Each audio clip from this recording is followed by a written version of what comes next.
Lives of Alfred Kramer by Donald Wandredy.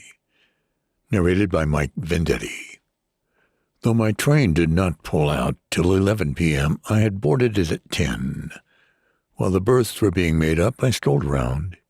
There were few passengers this early in the week. Indeed, when I walked back and took a seat in the smoking car, I noticed but one other occupant. To my casual glance, he appeared singularly repulsive. His gray face an immobile setness of expression, burning black eyes in which no pupil was visible, his gloved hands folded stiffly in his lap, all combined to give me an immediate dislike. I paid no further attention to him during the quarter of an hour or so that I sat smoking. Several times, however, I had an impression that he was intently watching me. When I rose and began to walk toward my berth, I had an equally vivid impression that he addressed some remark to me in a low and extraordinarily husky voice, just as I was passing him. So inaudible was his voice, and so marked my aversion, that I pretended I had not heard and continued on my way. Dismissing the incident from mind, I prepared for slumber. A variety of noises kept me awake. I heard brakeman call. The train pulled out. Its wheels clacked rhythmically. An hour later, I was still tossing restlessly. At about 12:30, I gave up my futile effort to sleep, climbed from my berth, and slipped on a dressing gown. Cigar in hand, I again made my way back to the smoking car. Its lone occupant had evidently not moved, for he was still sitting where I last saw him. I did not notice his lips move, but plainly this time I heard his abominable husky voice. "Oh, won't you join me for a few miles?" it said. "I'm an invalid, you see." Perhaps his appeal for sympathy touched me, or perhaps his obvious loneliness. At any rate, I suppressed my unpleasant reaction to his physical appearance and dropped into the chair opposite him. I made some reference to my unconventional garb and idly remarked, "I thought I'd have another smoke. Sleep was impossible." "Yes," he responded, "there are times when one would like to sleep, but cannot. It is worse." He added cryptically, "when one would prefer to remain awake, but cannot." A bit puzzled, I waited for him to continue. "I have not slept for 3 nights, he volunteered. "Indeed. I'm sorry your illness prevents you from sleeping," I said politely. "My indisposition is of such a nature that slumber is dangerous. I've kept myself awake by stimulants, and the long night hours are monotonous when one is alone." Casual though our conversation was thus far, and despite my friendly resolve, I had been becoming more uneasy. There was a kind of psychic chill in the air, which early autumn could not entirely account for. My companion's repellent aspect was hardly modified by the soft lights around us. For all the expression on his gray face, an automaton or ventriloquist might have been speaking. No muscular change had yet livened his countenance. His lips had made no perceptible movement. His unrelaxing, gloved hands, the unnatural shine of his black eyes, and his rigid carriage was as disquieting at close range as they had been at a distance. Nor could I accustom myself to the throaty degeneracy of his speech. About this person there was in addition an odor that bothered me. It was quite indefinable, but had an element of the beast in it, and of corruption and stagnant seawater and mildew. I now noticed what had hitherto escaped me, that a pile of books lay beside him. The topmost was Strindberg's monograph, Racial Memory and Dreams. Other books underneath it dealt with abnormal psychology. "Are you a student of psychology?" I asked. To some extent, yes. But I am more interested in dreams. You see, I have been troubled by nightmares for some time. I'm on my way to Vienna to place myself under Strindberg's care. Allow me to introduce myself. I am Alfred Kramer, and I am Wallace Forbes. Your dreams must be rather upsetting to necessitate a trip halfway around the world. I, who never dream, had always been fascinated by that phenomenon in other people.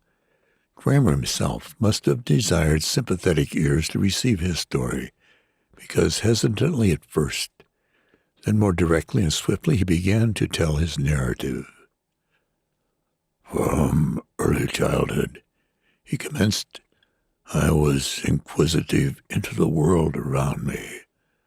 I seemed to have been born with a scientific and inventive bent.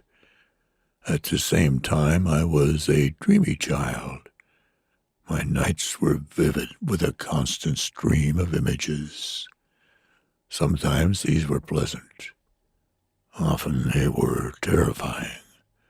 I saw scenes and had strange experiences that I could not explain on the basis of anything I had read or witnessed or heard.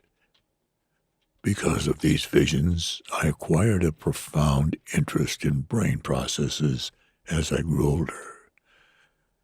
My studies dealt with dream psychology, racial memory, and mental inheritances. A certain dream kept recurring over a period of years. I stood in the midst of a somber glade. All around rose the vast and evil boles of monstrous trees. Long shadows lay athwart the sere grass of autumn at my feet.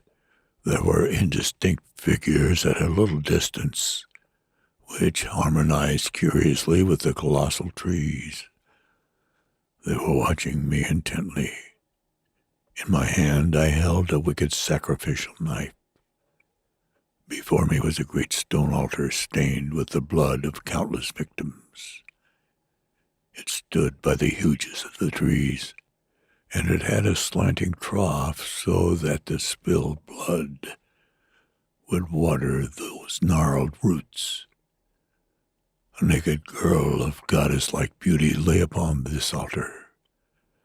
Her gray eyes regarded me with a baffling mixture of religious ecstasy, terror, and love, as I slowly raised the knife to plunge it into her breast.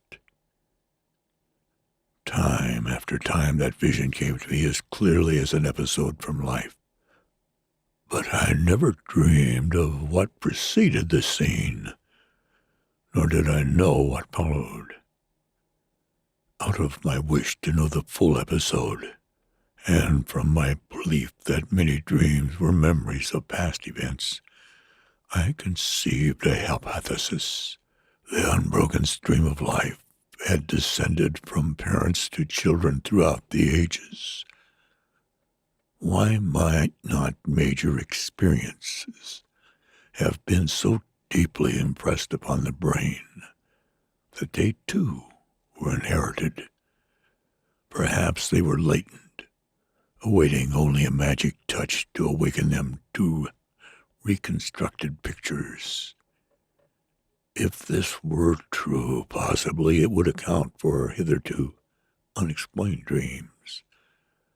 My own persistent nightmare was like an inherited image surviving in me of some impressive episode in the life of a long dead ancestor. Under proper conditions, why shouldn't it be possible to release these ancestral adventures?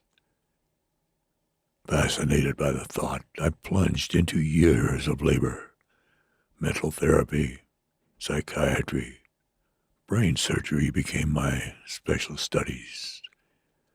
I exhausted all sources of information on every phase of the brain, in health and disease, infancy, immaturity, life and death. I made elaborate investigations into physiology, the nervous system, motor stimuli, why the wheels go round, in other words. I began a thorough and detailed research into the structure, nature, function, purpose, and action of brain cells. Behind my wild idea and its resulting intense activity was a coldly logical plan. If past events could be retained in memory by descendants, they would be recorded somewhere in the brain itself, and among its component parts, the source most likely to offer fruitful results was the cells. Of these, there are several millions, a vast majority of which never seem to be used. In fact, the average human being requires the services of only a few thousand cells during his lifetime. The remaining cells apparently are capable of storing up facts, but simply are not called on except by individuals who pursue knowledge inexhaustibly. It was my belief that this enormous number of unused cells retained but ever so slightly impressions of the dominant incidents which had affected the life of all one's forebears. I next supposed that when a cell was required to store away a fact or event in one's life, its latent memory of ancestral experience was obliterated.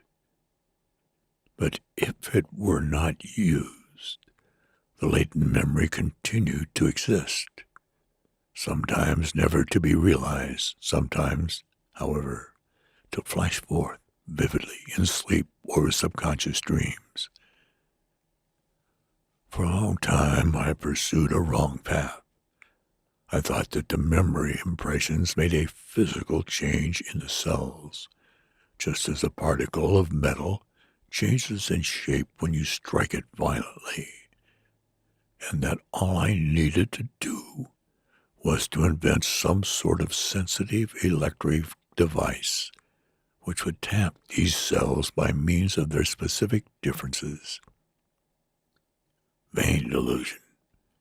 I wasted 2 precious years pursuing a ghost, as it were, and like many another person who deals with complexities, I found simplicity the keynote to my riddle. It was in 1931, not long after the cosmic ray was discovered and the electrogenetic theory of life propounded, that a brilliant idea occurred to me. You are acquainted with this theory? Its assertion that the human system is somewhat like a battery, and that we call life lasts while a positive-negative interaction of electricity continues, while death is the complete cessation of that activity. Well, the thought came to me that by increasing this electrical energy of the body, and more particularly by highlighting this activity in the brain, each cell might release its individual retained fact or ancestral memory. Recent impressions, being near and therefore stronger, would be unloosed first, but by gradually building up activity, older and yet older events ought to permit of resurrection. I worked with new energy. Light wavelengths, rays occupied my attention. Weird and intricate machinery accumulated in my laboratory. And now, at last, I began to feel success approaching with my isolation of the Kappa-ray. I found it in minute quantities in the bright sunshine that poured down. Found, too, that it directly supplied human beings with much of that electrical energy which gave them life. I toiled feverishly until I succeeded in crossing my last barrier. I constructed a sort of Kappa battery that would isolate from sunshine and store up in concentrated form the Kappa-ray. Day after day, as my black metal box stood in the open glare of the sun, charging itself with precious, invisible stuff. I watched it fondly, jealously. I would have killed anyone who chanced to come upon me. Then came that evening when its capacity was reached. Carefully I closed it and carried it to my quarters as gently as if it were nitroglycerin, worn out and prematurely aged from my years of intense labor. Tired in body, yet wonderfully excited in spirit, I lay down on my bed with the black box beside me. With a strangely steady hand, I reached out and opened its shutter and pressed a switch. An invisible warm radiance flowed and flooded and poured into me. My head swam with an indescribable nausea, a kind of opiate thickness combined with an increasingly rapid surge of extraordinarily lucid thoughts. My mind seemed to be working faster and clearer than it ever had before. But at the same time, that soothing warmth stole pleasantly over me. Lest there be danger, I extended my arm and closed the box. Almost instantly I slept. A panic-stricken mob, fleeing in terror, bore me along in its mad flight. I fought and struggled to prevent myself from being crushed to death. A confused roar deafened my ears. Cries of racing figures, groans of injured and dying men, crackle of flame and howl of wind blended into a hideous noise. Buildings appeared to speed by me as I forged ahead. I knew I must be in some large city. My bursting lungs gasped for clean air, but only drew in acrid smoke. The sky glowed redly. Flame-shot darkness swirled around me. From behind came the glare of a vast conflagration. I saw swaths of fire leap from building to building on the wings of a stiff wind. Clouds of smoke billowed up, drifted upon us, choked the lungs of refugees. Ever and again some poor devil fell, and the sheeted flame raced inexorably over him. A lumbering brute crashed into me. I cursed savagely and plunged after him. He tripped. I saw him no more. A frail woman with 2 children, crying as the mob jostled past her, leaned helplessly against a doorstep. I caught her in one arm and swung her along with me. The children folded to her. And all these people were dressed in a fashion of a full half-century ago. We struggled onward in the midst of this livid nightmare. This city's heart was an inferno, a raging furnace. But now we were approaching outskirts and less thickly populated districts. Gradually, we forged ahead. Smoke and blistering heat still smote us, but the danger region lay farther behind. Then abruptly the scene changed. I was at a ship's wheel. Under full sail we scuttled along at a fast clip, stretching to every horizon with no land visible anywhere. A white-capped sea surged under a strong trade wind. The sun poured warmly from a sky in which only a few clouds floated high. With terrifying suddenness came a cry from the lookout. "Derelict! Dead ahead!" I swung the wheel mightily. The ship skewed. Crash! She quivered a moment, began to sink. I saw a water-logged hulk, black, submerged, hover by our ripped bow. There was a pandemonium of leaping men, despairing shouts, where boats fouled in their divots or capsized when badly launched. A bitter fight for positions in those that remained. One went down overloaded. Another was drawn by suction and followed our ship as she sank.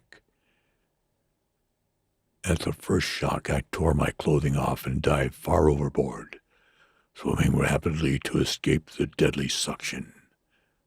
I was hauled aboard one of the 2 boats that survived. In all, there were 11 men left out of 32. Then came tragedy in the days that ensued as thirst, starvation, and a blazing sun took their toll. We knew of no land closer than 500 miles. Sometime during our second night adrift, the 2 boats became separated.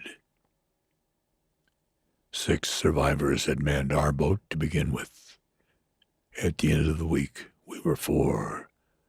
This number was reduced to 3 on our 10th day afloat when Olaf went mad from drinking salt water and leaped overboard. That left Petrie, Andrews, and myself. I think Petrie recklessly committed suicide rather than suffer a lingering death of torment. But I cannot be sure, for I became delirious on the 12th day. I returned to my senses strangely refreshed. A rain squall had evidently struck and passed. I greedily lapped up warm, fresh water from the boat's bottom and revived still more. I noticed that only one of my companions was now left, and he had been dead for I know not how long. I heaved his body overboard. 2 days later, a little palm-fringed island came in sight.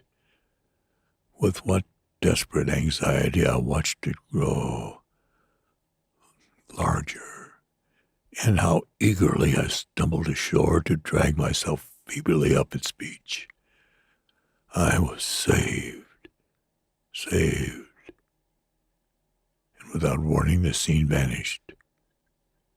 Then followed a couple of less interesting dreams, with whose details I will not bother to tell. When I at length awakened at dawn, I could scarcely keep calm because of the excitement that possessed me. Columbus could not have been more thrilled when he discovered a new continent. I had made a discovery that might open up unguessable stores of knowledge to mankind, or that might clarify many obscure and forgotten pages of history. Yet I had no intention of announcing it publicly until I had first explored for myself in full its potentialities. I hoped that I would sooner or later have a complete representation of that persistent but fragmentary vision which I alluded to earlier. I speculated on what fascinating episodes from ancestral life might present themselves as I continued using the Kappa-ray. For insofar as I could tell, it left no ill effects. Indeed, I felt unusually energetic. My thoughts came with exceptional clarity. That day I spent much of my time obtaining books from libraries and dealers. These were mainly works on genealogy, history, costumes, antiquities, biography, and sciences. I pored over these till late at night. 2 items rewarded a tedious search. One brief record told how my father had escaped in his youth from the Great Fire of Chicago. The second excerpt, which I ran across in Cooper's Maritime Disasters, narrated that a whaler, the Nancy R., disappeared in the South Seas 1809 AD, and that her fate was not learned until 2 years later when the clipper Seagull, anchoring for repairs at an atoll southwest of Kiowa, found the sole survivor of that tragedy, my grandfather, who had been living there ever since. I was happy as a child over this verification of my theory, even though I had strained my eyes by such intensive research. More than satisfied with my achievement, I again opened the Kappa-ray battery and felt its radiant, soporific energy pour through my head just before sleep came to me. 1638. They were ready to burn a condemned witch in England. A wizened, half-demented old woman. She was already tied to the stake. A crowd of stupid faces and stern persecutors ringed her in. I had somehow been drawn there, but now looked at her with compassion in my eyes, and would have turned away, sick to my heart, if I could. Any movement was difficult, wedged in tightly as I was. A vicious mob shout arose as the executioner advanced, torch in hand. Above that babble, the old woman's voice suddenly ascended. "Innocent, I am innocent," she croaked. "Burn me, will you? May your heart turn to the stone that it is." A startled expression came into the executioner's eyes. He paused in his stride, clutched his breast, plunged to earth dead before he struck. Supernatural fear laid an absolute quiet on the crowd.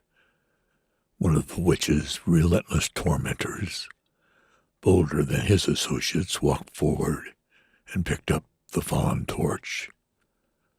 "Sorceress," he cried, "prepare to meet thy God and be sentenced to eternal damnation."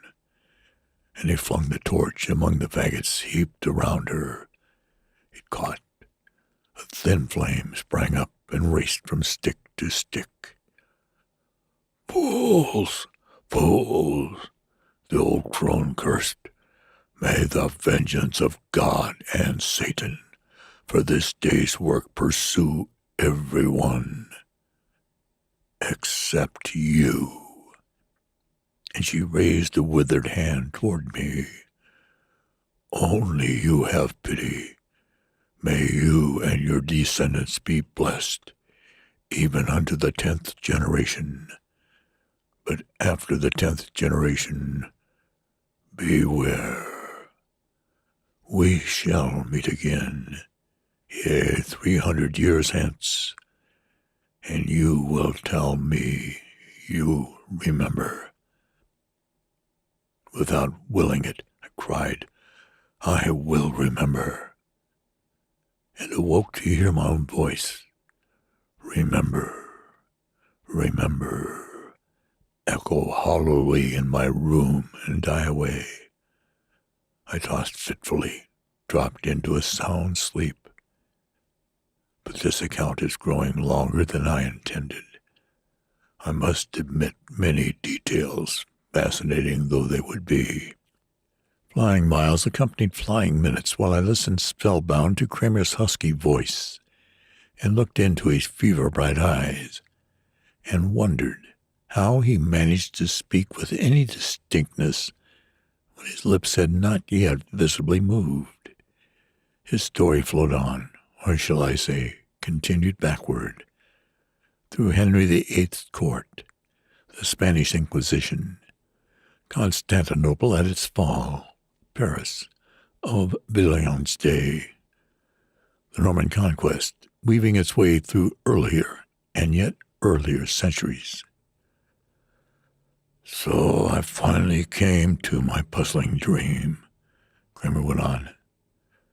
"I do not know exactly what year it was, but from its place in my sleep at division, I would guess the 5th or 6th century. Autumn had come. Dead leaves and withered grass marked the dying year. I was a high priest among the Druids. Each year upon the last evening of fall, we sacrificed our loveliest virgin to the forest god, so that her blood would appease him and cause him to let our sacred trees grow green again when spring returned. I, as a high priest, must offer the sacrifice, and she whom they had chosen was Narrates, beloved of my heart. I had done everything in my power to save Narrates until they had grown suspicious. One desperate hope of success remained, but the ritual had been chanted. Narrates lay upon the altar, and a semicircle of dark faces watched me from all around this woodland glade. I dragged out my invocation and a supplication. The sun sank lower and shadows crept longer on blown leaves and brown grass. There could be no further delay. Sacrifices must be made before sunset. I raised my arm slowly and held the knife high, poised for its downward plunge into my beloved's heart. Anguish, terror, love, resignation struggled for expression on her face. Already the sun's rim was dropping, and somewhere afar a tree gave forth a sharp crack. Fear leaped into those eyes that watched me. I heard a heavy groan, a series of sounds from rending boughs, then a booming crash as a giant tree toppled. "The wood spirit is angry," I shouted. "Our sacrifice displeases him. To the great hill fly, and witness the evidence of his wrath." Terror gripped the Druids. They melted away like ghosts. I knew what they would find. A forest monarch half chopped in two, and a slow fire that had eaten its way in. My work, my secret efforts to rescue Narrates were triumphant. I bent over and slashed her bonds, swiftly but gently. I set her on her feet. "Follow me. There is not a moment to lose," I whispered. "Make haste before they return." Hand in hand down the endless forest aisles we raced. Narrates ran like a nymph, her graceful body flashing white among the shadows. Night drew on, and I saw her shiver with the chill of early evening. So intent had I been on saving her that I had forgotten her lack of raiment. I unloosed my outer robe, and scarcely pausing in my stride, threw it around her as we sped onward. She gave me a quick glance of pleasure and clutched the warm ceremonial garment close to her. And so deeper and deeper into the vast forest, through thickening darkness by trails that only I knew, we ran toward safety, weaving our way past immemorial oaks and gigantic boles that had stood even before the coming of our people. There my dream ended. I can merely surmise that we escaped into the fastness of that forest. There, too, since I had discovered what I sought, I could have ended my experiment and ceased energizing myself with Kappa-rays. Such self-denial was beyond either my will or my desire. I was caught in a maelstrom. Further goals lured me on. I succumbed to a magnetic spell which my own imagination had woven. How much more could I learn from what my forebears had lived? I wanted to carry my experiment to its limit. Night after night I therefore utilized the Kappa-ray in pursuit of those adventures, which a part of me had long ago experienced. A year that I do not dare to guess.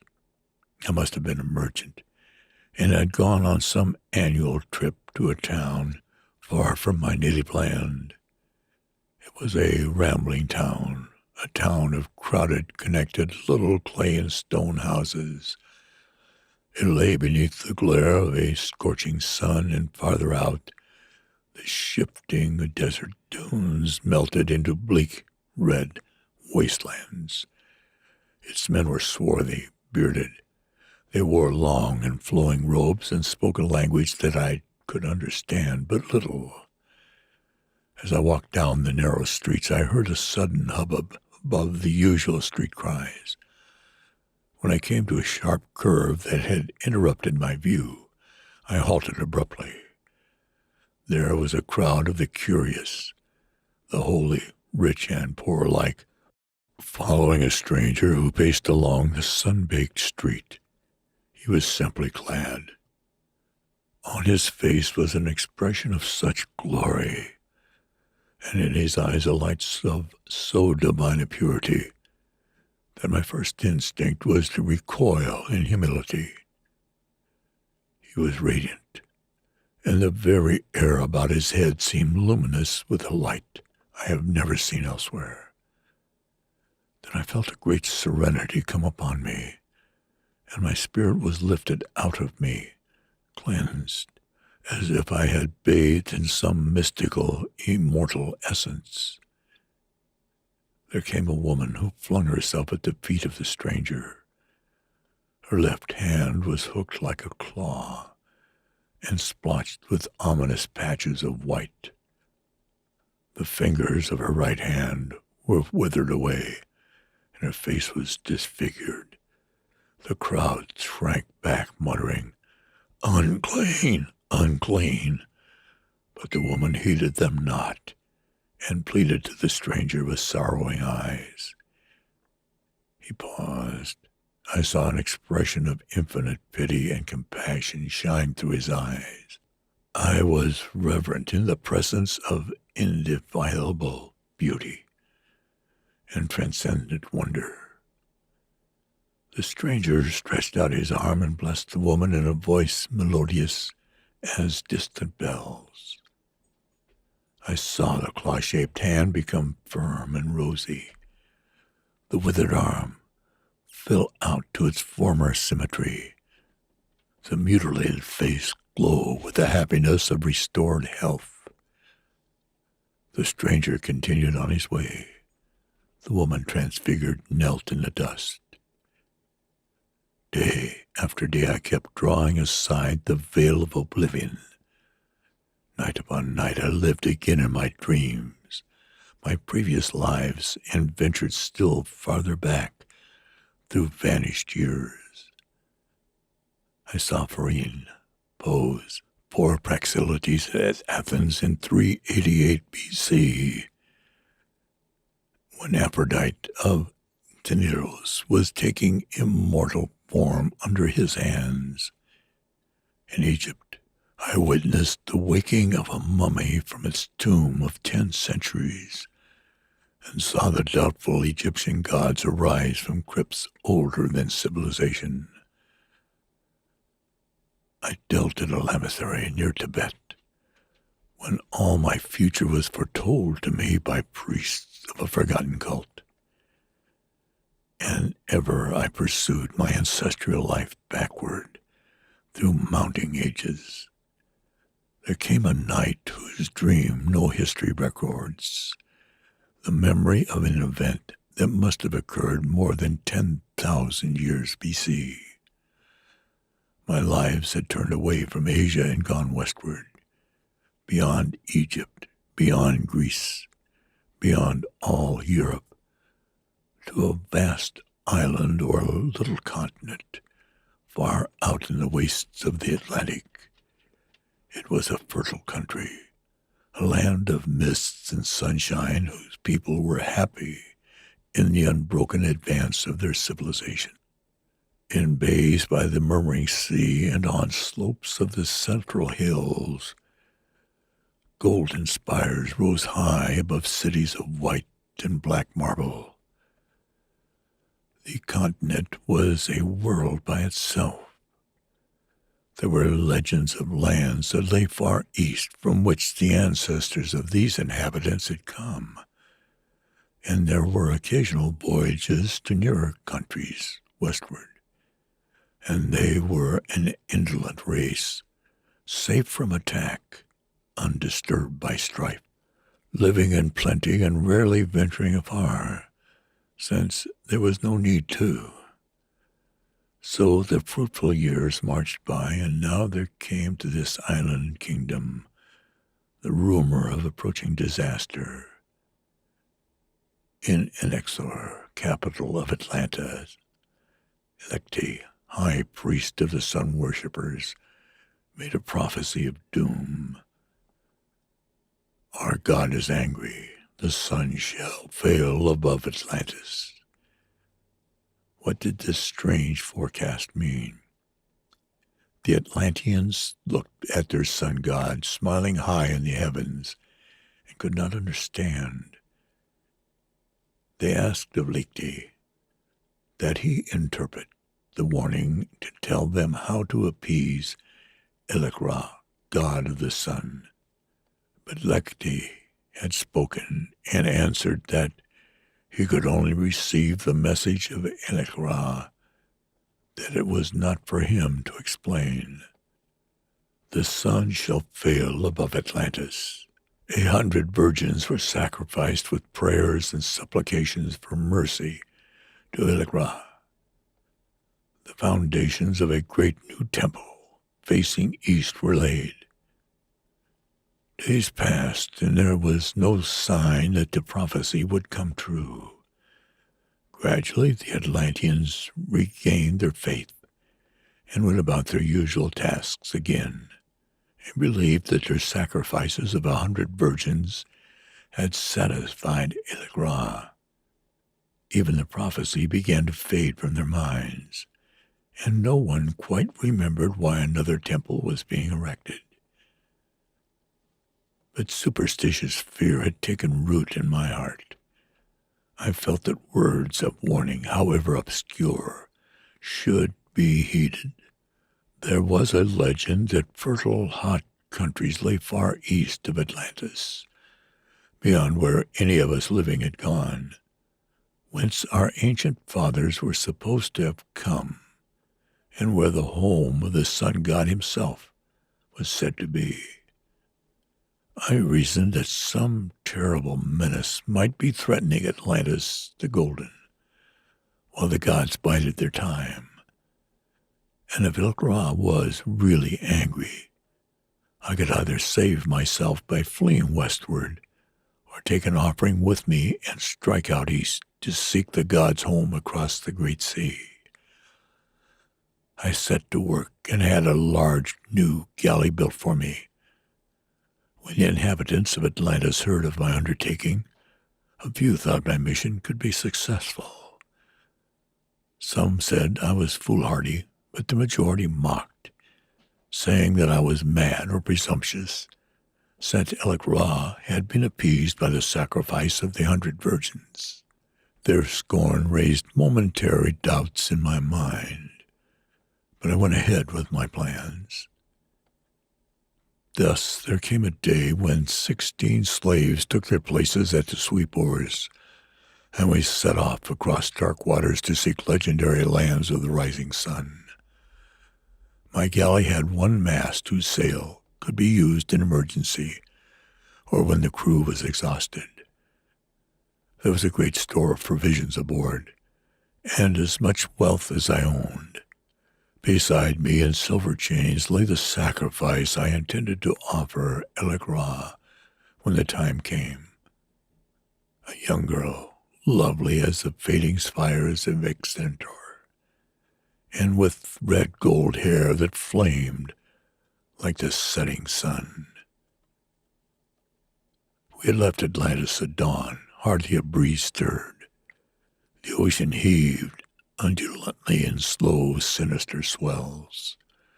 By noon we were entering the trackless wilderness of waters where no living man had penetrated. Far behind, my island kingdom, the only land I knew, dwindled toward the horizon, becoming dreamlike and misty and unreal.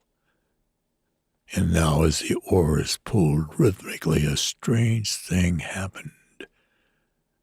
The waters around us changed from heavy green to complete and frightful black. Thousands upon thousands of dead fish floated to their surface. Whales, tarpon, swordfish, octopi, sailfish, and a dozen other varieties of monsters of the deep, such as had never been seen, all dead. Bubbles oozed out. Vapor and wisps of steam drifted up. The sea boiled with a vast and nauseating motion.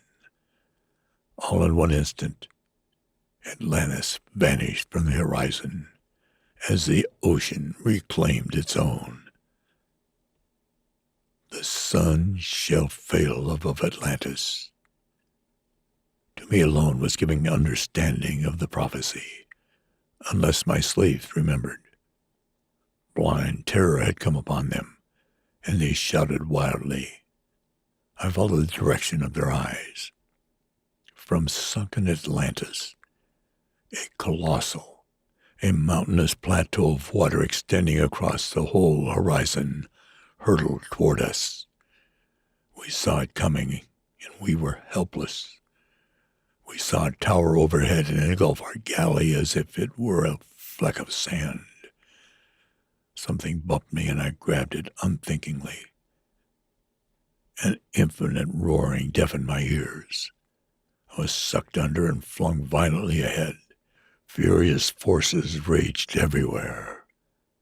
I crashed into something else, hung on. Half drowned, pulled myself and my burden up. A freak of the great wave had righted my galley. With 2 feet of water in its bottom, it raced along with the seawall. Not one of the 16 slaves had been saved, only myself, and Toctel, the flame-haired, who had been thrown against me when we capsized, were left of all the millions that had dwelt in Atlantis. I dreamed again in search of my ancestral lives, and for many nights my visions became increasingly barbaric. I wandered through hills in what is now Spain, where swart people dwelt in caves. I fought a woolly rhinoceros in the Balkans, ruled a tribe of blond giants in the Rhine Valley. Time and again I bought down my prey with primitive weapons, or even made my kill with only my bare hands and sharp teeth. More than once I fought like the savage I was to get or to keep the female of my choice. When the fire people discovered again the lost art of building a fire, it was I who found the meat improved by being burnt.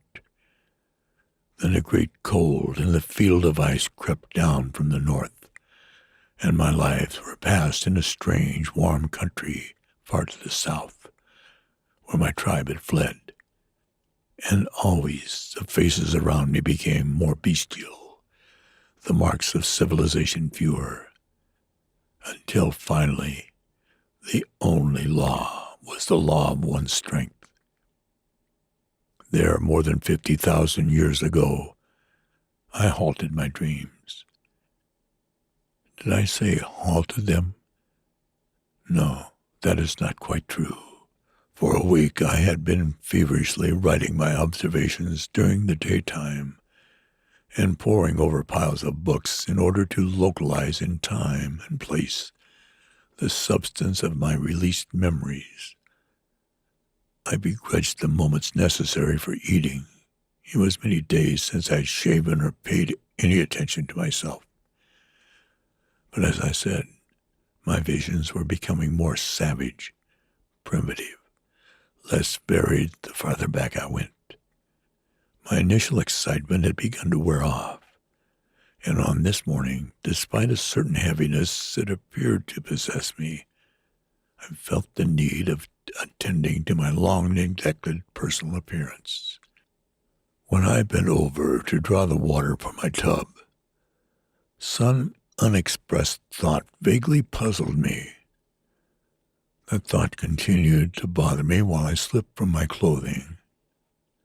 There is in my bathroom a full-length mirror, and not till I was passing it did my feeling of unease receive expression. For I glanced at my naked body in the mirror, and such a shock of utter horror froze me as I can never again experience on earth.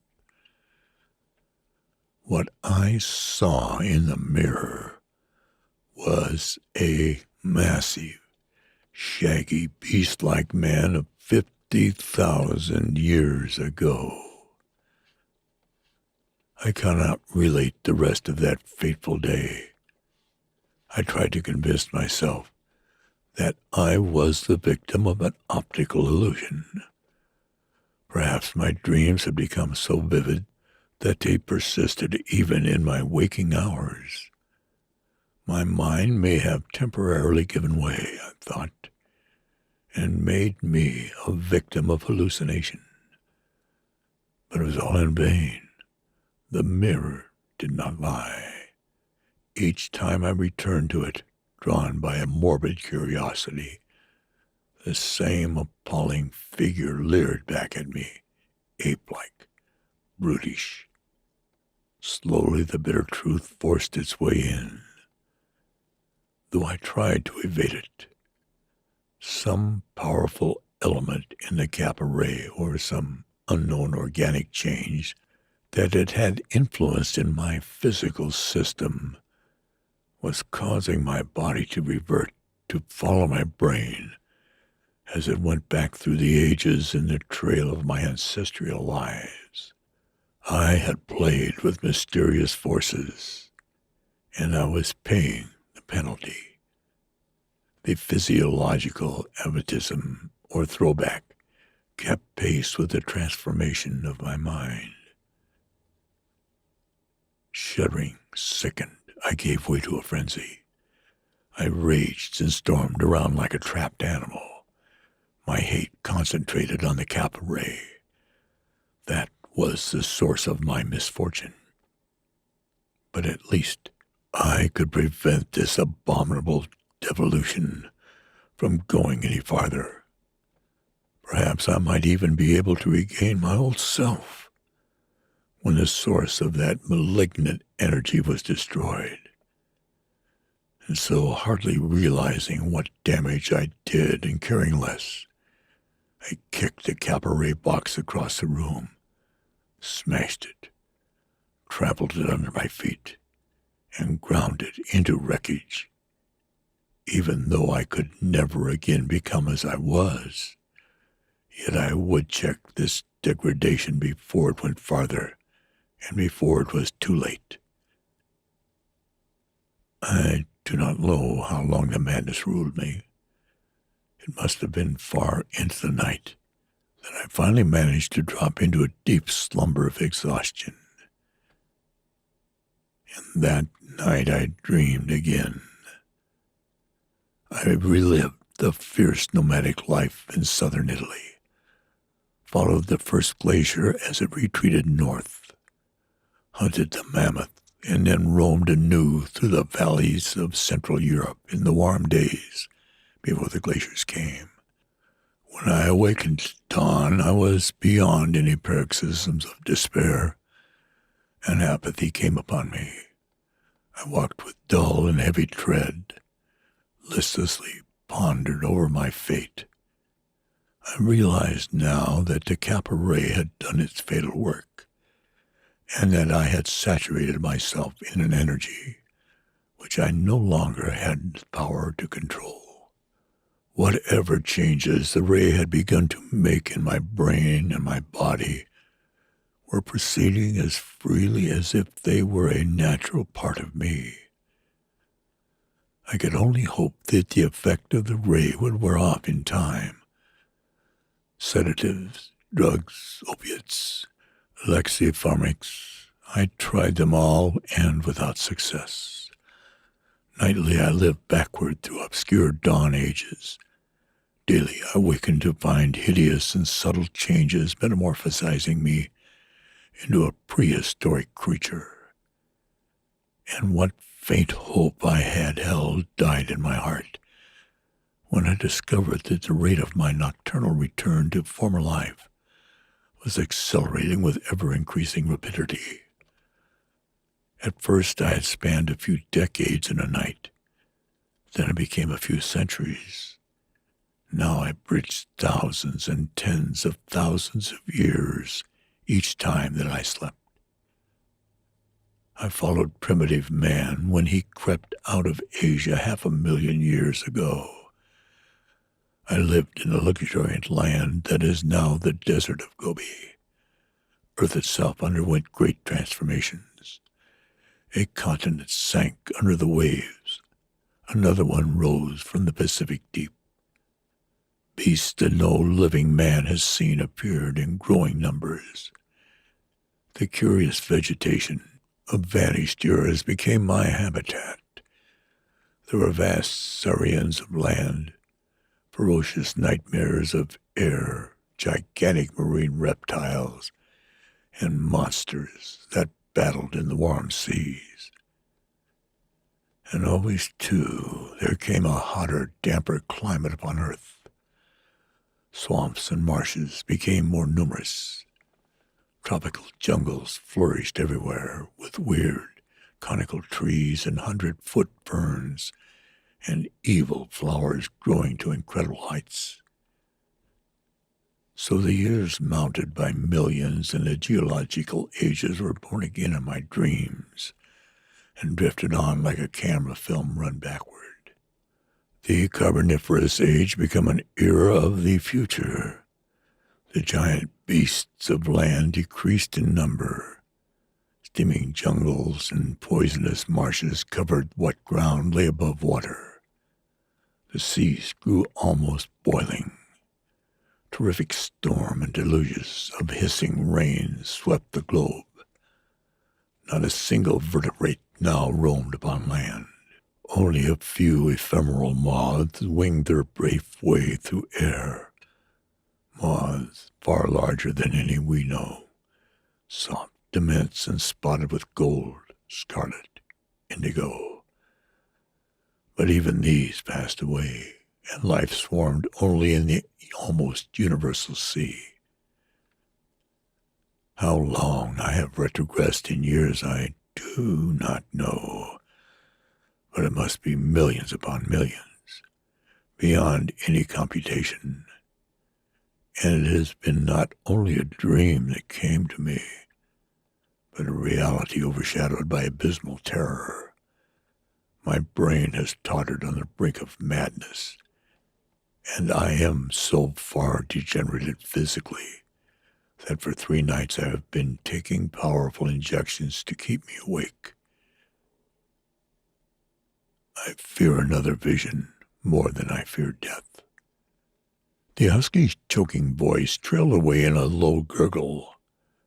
Over me as the hours waned, there had been creeping a nausea, a kind of revulsion against my loathsome acquaintance and his mad story. Perspiration had broken out all over me, and I was about to make a hasty departure when that disgusting voice continued, but in a more uncertain and throaty, tired way. Last dream. I shall never forget it. It haunts all my thoughts and hovers deep within me like an evil incubus, ready to descend whenever I weaken. Dim sunlight filtered down through water that was thick with sediment and vile with elementary life. In masses of subaqueous growth lurked nasty, pulpy things. The black ooze beneath heaved with soft, wriggling forms, gastropods, univalve, protozoa, cephalopods, infusoria, animalcules, and gelatinous forms of a myriad other kinds.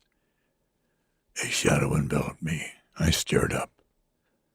Not far above, a giant cephalopod settled towards me, its beak open, innumerable suckers quivering on tentacles that were mushy as worms.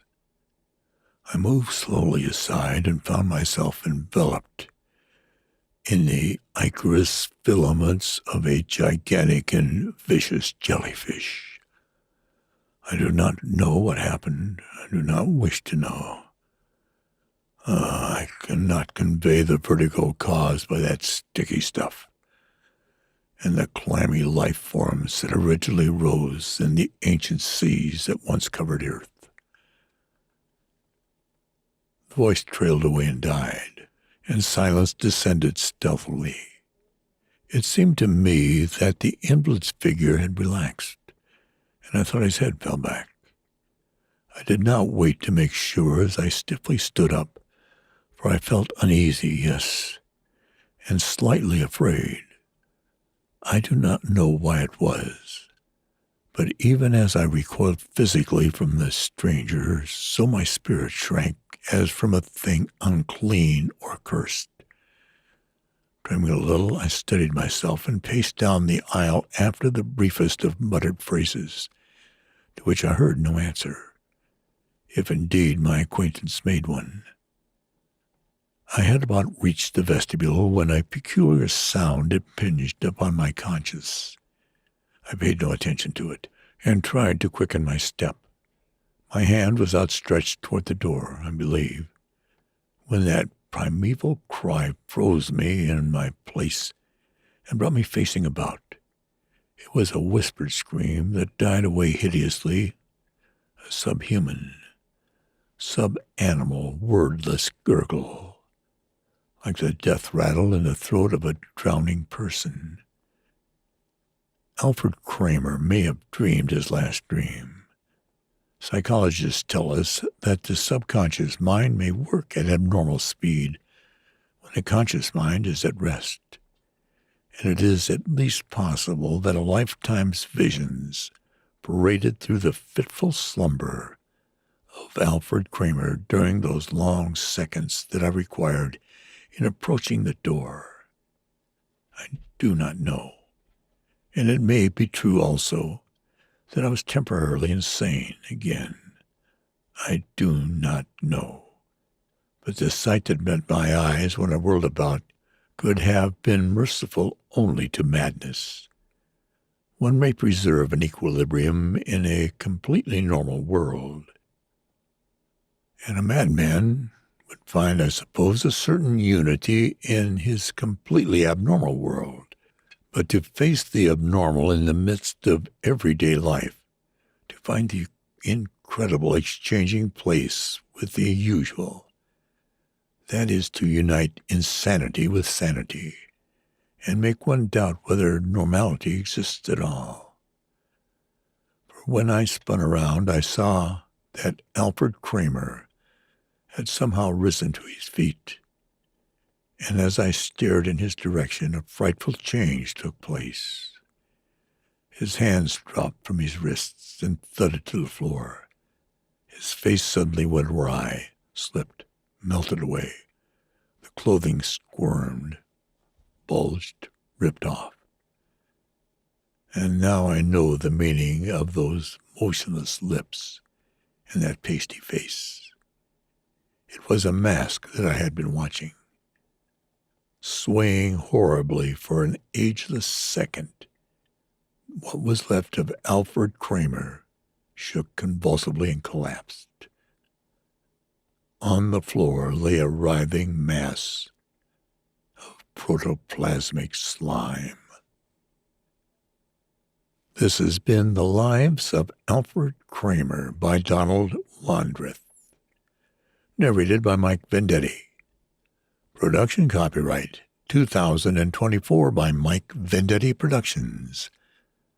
www.mikevendetti.com